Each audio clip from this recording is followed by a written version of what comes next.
যখন পায়খানাতে বেরিয়েছিল আলি কিছু কইছে না আমি বলছি পেঁপে পড়ে গেছে, দেখ পেঁপে পড়ে গেছে, নিয়ে যা দে দে। তা কাজে কে পড়িছে, আমি দেখ পড়ে গেছে এমনি। হ্যাঁ ঠিক আছে, ওইভাবে লাগাও, উপরে উপরে ফেস করে লাগাবা। দেখো ঠিক আছে, যা।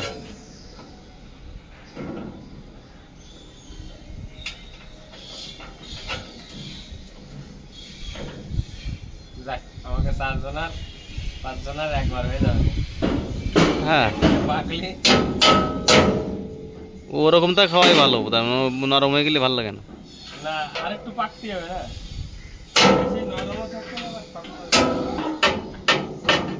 ওটা কয় নাম্বার? ওই দুটো কয় নাম্বার? এই দুটো কয় নাম্বার? হ্যাঁ এই দুটো কয় নাম্বার?